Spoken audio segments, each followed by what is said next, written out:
大家好啊，歡迎嚟到黃花教室。咁今日咧，我哋就會講一個中一嘅課題咧，就係 Introduction to Geometry One 啊。咁啊，好啦，我先睇一睇 definition 先。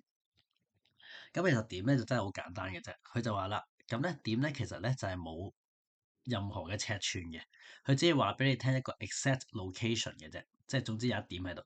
OK，好啦，咁線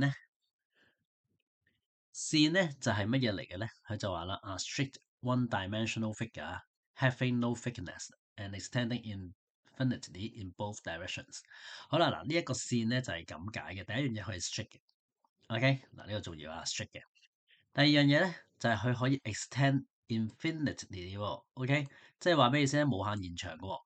好啦，咁幾多點可以形成一條線咧？嗱頭先我哋講過啦，點係最基本嘅。而兩點啊，最少兩點咧，其實就可以形成一條線嘅咯。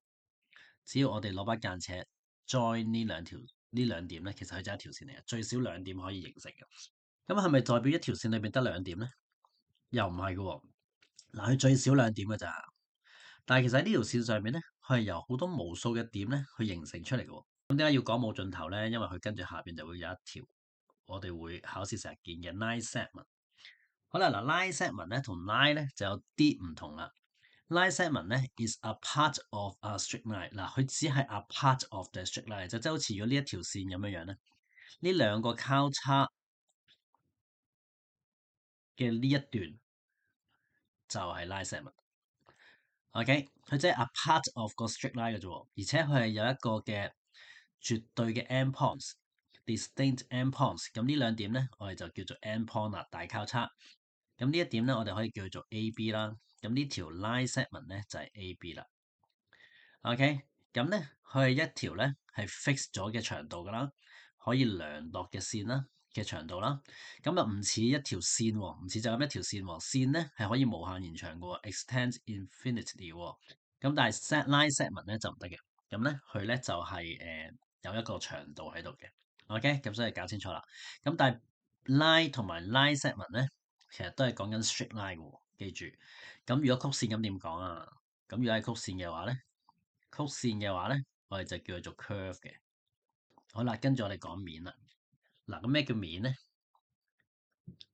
面咧，其實根據呢一個嘅即係常識去解釋咧，就係一個嘅物件外邊啊，嗰塊皮，我哋就叫做面啦，個 layer 就叫做面啦。OK，咁啊叫 surface 啦。平面咧就係講緊一個 two dimension。嗱，記住呢一樣嘢好重要啊，係一個 2D 嘅圖形嚟嘅啫，2D 嘅。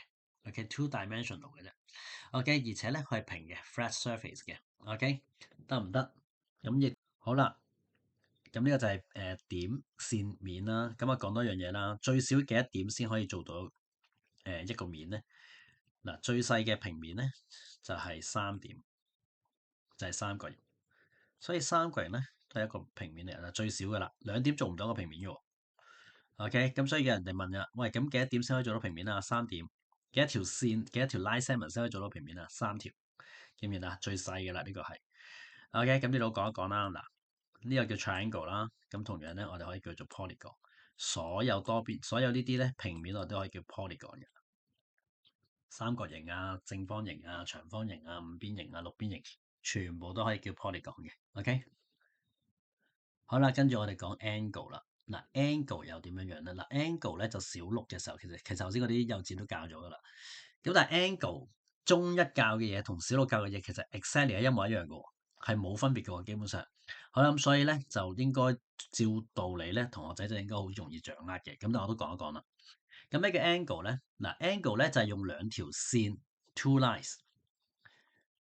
嚟到去 form 嘅喎。OK，咁咧佢就會形成咗一個叫 vertex 嘅嘢，中間點。OK，咁點樣為之兩條線去 form 咗嘅 angle 咧？一條 vertex，兩條，咁呢度咧就會形成一個 angle 啦。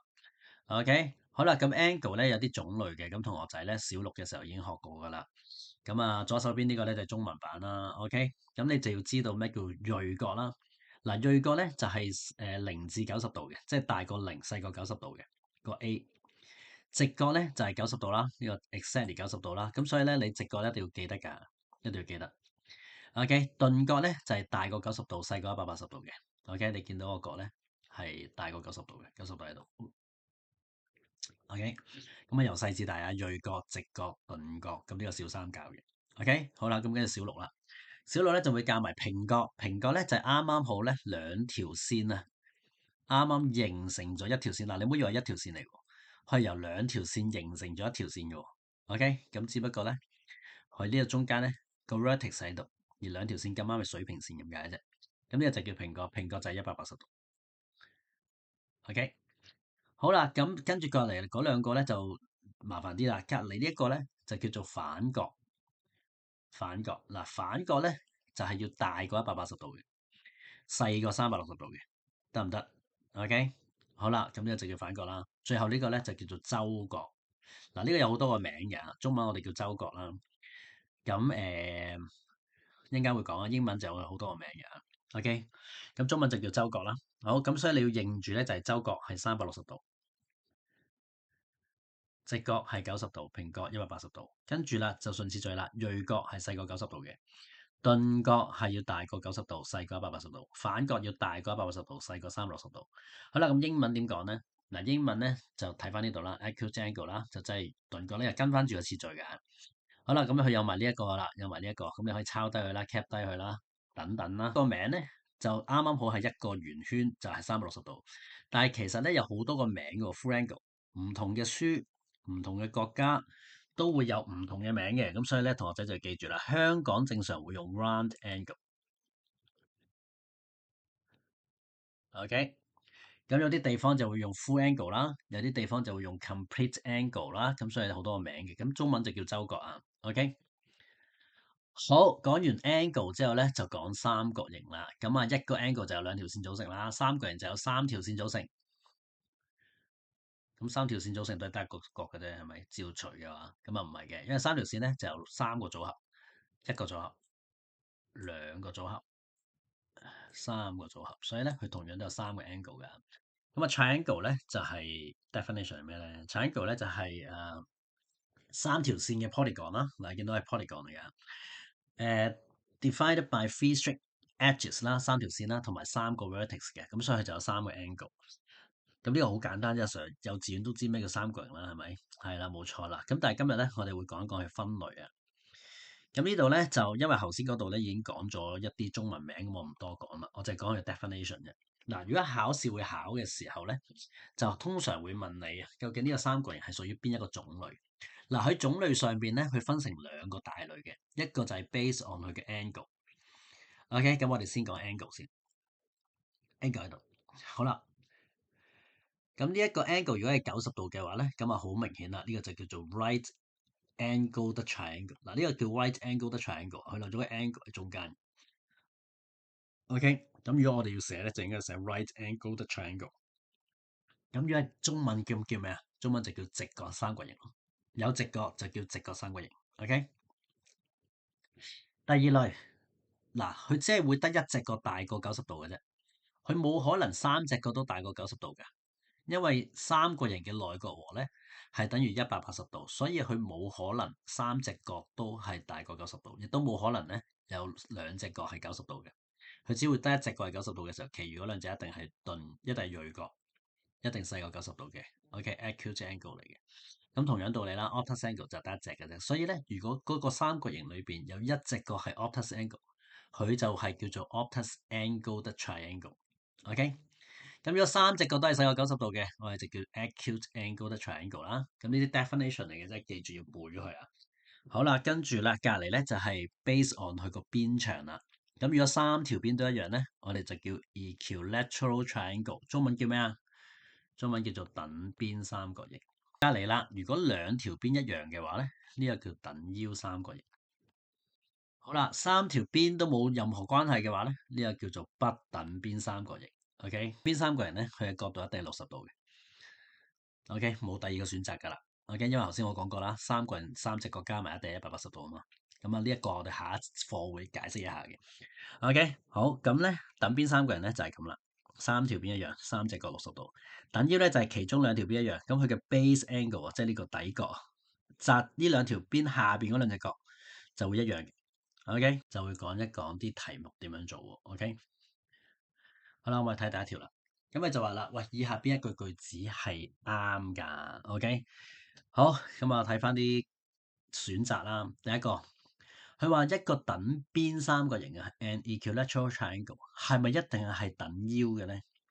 誒，啱啱先講完，呢個係等邊，係咪一定等腰㗎？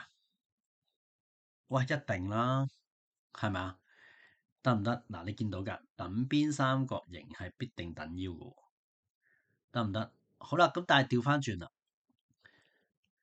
等腰係咪一定等邊咧？咁就唔一定。嗱，所以你呢啲咧就要睇清楚。咁佢問你邊個 correct 啫嘛？我唔使睇啦，因為我已經知道 A 啱，其他嗰啲都唔使睇嘅。OK，得唔得？好就係咁啦。等邊三角形係唔係等腰啦？呢個係一定啱㗎。咁你好彩咧，A 出現答案嘅話，你又肯定到佢啱咧，咁得啦。但係如果你唔肯定咁點啊？睇下下邊咯。下面有啲肯定錯嘅話咧，咁你 A 就應該好大機會啱啦，係咪？好啦，我咪睇 B 咯。佢就話啦，an equilateral quadrilateral 啊，佢話一個等邊嗱，呢個 equilateral 即係等邊啊嘛嘅四邊形係咪一定係 square 咧？係唔係咧？唔係，因為我哋有 counter example 噶嘛，菱形就已經唔係啦。嗱，菱形咧係等邊嘅喎，但係佢唔係 square 嚟嘅喎。OK，好啦，C 一個等邊嘅六角形係唔係 regular 嘅咧？嗱，咩叫 regular 咧？regular 嘅意思咧就係佢要係等邊 equilateral，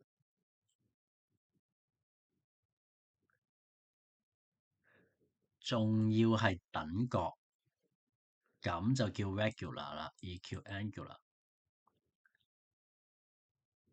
嗱，呢個你都要知嘅喎。佢要同時間出現嘅，咁所以咧正方形就係啦，正方形就叫做 regular 啦，因為佢又係等邊又係等角。咁但係係咪等邊嘅 hexagon 一定係嘅咧？咁一定唔係啦，呢個一定唔係嘅。OK，等邊就係等邊，等角就係等角啊。咁佢話啦，咁係咪等邊嘅多邊形就一定係等角噶啦？呢個一定唔係啦。咁頭先已經有個證明啦，就係正方形已經唔係啦。菱形係等邊，但佢唔等角嘅喎。OK，但係正方形咧又等邊又等角嘅喎。咁所以咧唔一定嘅喎。好，咁所以咧，咁已經可以好確定咧，A 就係答案啦。嗱，呢啲係好講 basic concept 嘅，即係你話誒好簡單啫，但係當佢出 MC 題嘅時候咧，你就要好清晰究竟佢講緊啲乜嘢啦。OK，好啦，嗱，跟住呢一類型題目咧，成日都會問嘅嚇，就係俾三個 choice 你問你邊啲係啱或者邊啲係唔啱啊。Which of the following statements about a polygon must be true？一定係啱嘅。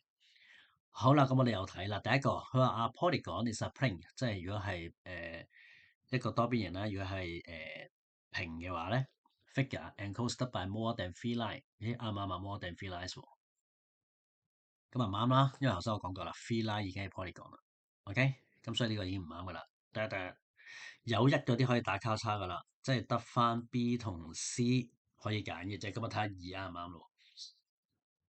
OK，好啦，二佢就話啦，the sum of all interior angle of a polygon 係咪180度啊？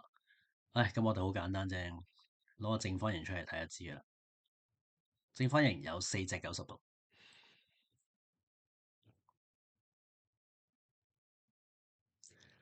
即係等於360度。